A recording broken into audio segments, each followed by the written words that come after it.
بسم الله الرحمن الرحيم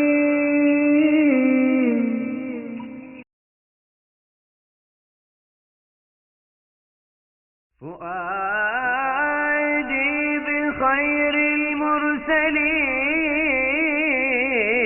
مولع فؤادي بخير المرسلين مولع وأشرف ما يحلو لسمعي ثناؤه رقى في العلا والمجد أشرف رتبة بمبداه حار الخلق كيف انتداب يا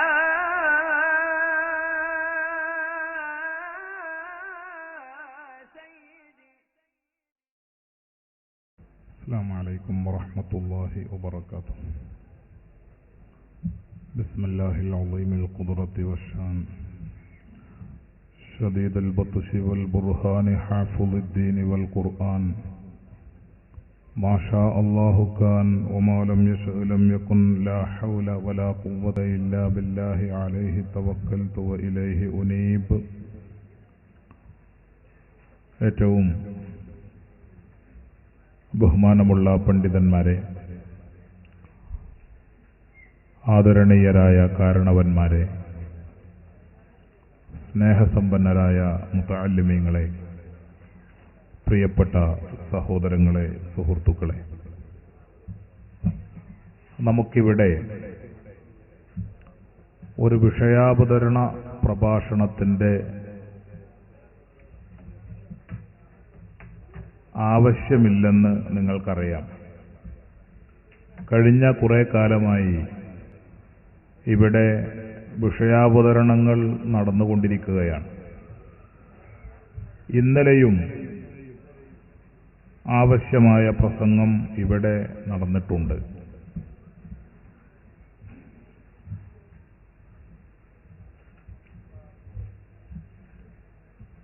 കേരളത്തിൽ ഇസ്ലാമിന്റെ പേരിൽ വിവിധ വിശ്വാസങ്ങളും ആദർശങ്ങളും കാലങ്ങളായി പ്രചരിപ്പിക്കപ്പെട്ടു വരുന്നുണ്ട്. പക്ഷേ ഇസ്ലാമിക പ്രബോധനത്തിന്റെ പേരിൽ ഇത്രയും കളവുകൾ പറയാം, ദുഷ്പ്രചാരണം നടത്താം എന്ന്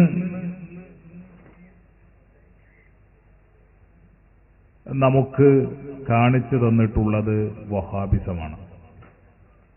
അതിൻ്റെ തുടക്കം മുതൽക്ക് തന്നെ ദുഷ്പ്രചാരണങ്ങളും ദുർവ്യാഖ്യാനങ്ങളുമാണ്. ഇപ്പോൾ കൂടുതൽ പ്രചണ്ഡമായി, വളരെ വിപുലമായി അതിൻ്റെ ദുഷ്പ്രചാരണങ്ങൾ നടന്നുകൊണ്ടിരിക്കുകയാണ്. അതിന് ആരൊക്കെ ഇരയാകും എന്ന് പലപ്പോഴും പ്രവചിക്കാൻ കഴിയുകയില്ല. എല്ലാവരും ഒരുപക്ഷെ അതിന് ഇരകളായേക്കാം. ഈ അടുത്ത കാലത്ത് ഗൾഫിൽ നിന്നും ഒരു പ്രവർത്തകൻ എന്നെ വിളിച്ച് ചോദിച്ചു, നിങ്ങളും കൊളത്തൂർ അലവി സഖാഫിയും തമ്മിൽ എന്താണ് പ്രശ്നം എന്ന്. ഞാൻ വാസ്തവത്തിൽ അത് കേട്ടപ്പോ ചിരിക്കണമോ അതോ കരയണമോ ടെലിഫോൺ കട്ട് ചെയ്യണമോ ഒന്നും മനസ്സിലാകാത്ത ഒരവസ്ഥ. ഞാനും കൊളത്തൂർ അലവി സഖാഫിയും തമ്മിൽ എന്താണ് പ്രശ്നമെന്നാണ് ഈ പ്രവർത്തകന്റെ ചോദ്യം. നിങ്ങൾ എന്താണത് ചോദിക്കാൻ കാരണമെന്ന് ഞാൻ ചോദിച്ചു.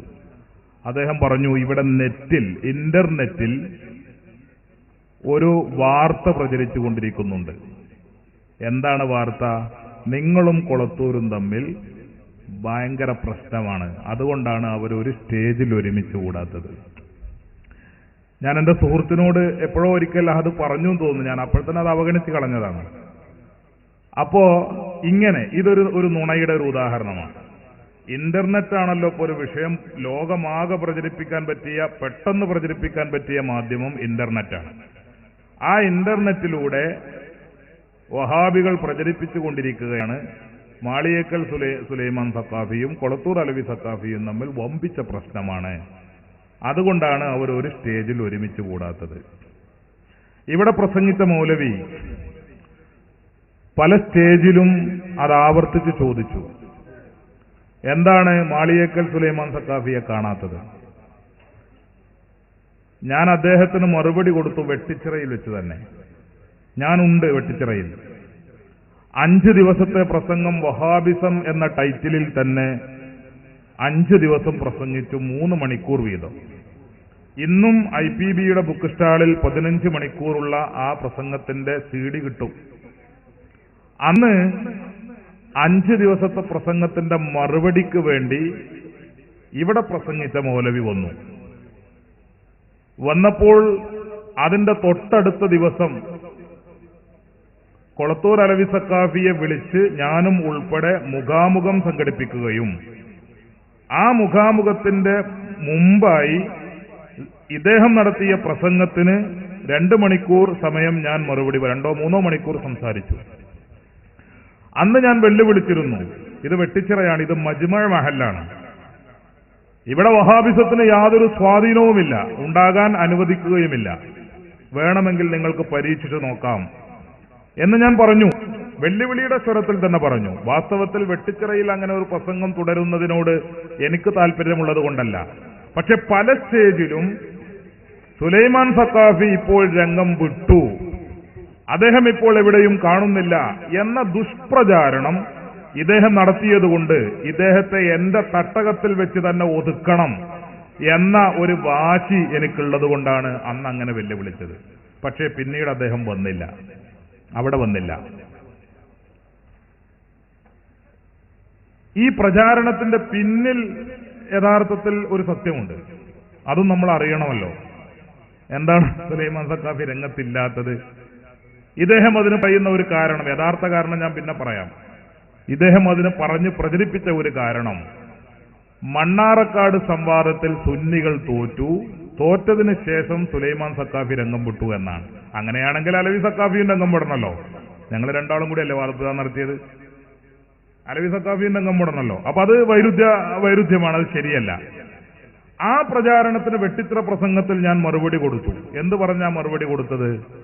മണ്ണാറക്കാട് സംവാദം കേട്ടതിന് ശേഷം മുജാഹിദ് പാളയത്തിൽ നിന്ന് രാജിവെച്ച് സുന്നത്ത് ജമാഅത്തിലേക്ക് തിരിച്ചു വന്ന, ഇന്നും സുന്നത്ത് ജമാഅത്തിന്റെ രംഗത്ത് പ്രവർത്തിക്കുന്ന പയ്യന്നൂരിലുള്ള ഒരു ISM മണ്ഡലം പ്രസിഡന്റിന്റെ CD, അതിന്റെ ക്ലിപ്പ് കാണിച്ചുകൊണ്ട് ഞാൻ മണ്ണാറക്കാട് സംവാദം ഉൾപ്പെടെയുള്ള സംവാദങ്ങളും അതുപോലെ ഒട്ടേറെ മുഖാമുഖങ്ങളിലും പങ്കെടുത്ത് എനിക്കുള്ള സംശയങ്ങൾ മുഴുവനും ചോദിച്ച് അതിനുശേഷമാണ് ഞാൻ സുന്നത്ത് ജമാഅത്തിലേക്ക് തിരിച്ചു വന്നത് എന്ന് പറയുന്ന പയ്യന്നൂരിലെ അദ്ദേഹം മണ്ഡലം പ്രസിഡന്റായിരുന്നു, ISMന്റെ മണ്ഡലം പ്രസിഡന്റായിരുന്നു. അദ്ദേഹം പറഞ്ഞ ഈ CD കേൾപ്പിച്ച് ഞാൻ അന്ന് വിശദീകരണങ്ങൾ നൽകി.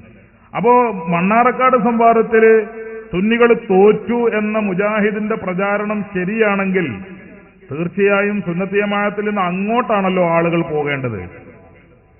അങ്ങോട്ട് പോയില്ലെന്ന് മാത്രമല്ല, അത് കേട്ടതിന് ശേഷം വളരെ കാലം മുജാഹിദിന്റെ രംഗത്ത് പ്രവർത്തിക്കുകയും അതിന്റെ മണ്ഡലം പ്രസിഡന്റ് സ്ഥാനം വരെ അലങ്കരിക്കുകയും ചെയ്ത ഒരു മൗലവി അതിൽ നിന്ന് രാജിവെച്ച് ഇങ്ങോട്ട് വരുന്ന അനുഭവം ഉണ്ടാവുകയും അദ്ദേഹം അത് തുറന്നു പറയുന്ന അദ്ദേഹത്തിന്റെ അഭിമുഖവും അതുപോലെ പ്രസംഗവും ഒക്കെ പിന്നീട് പുറത്തു വരികയും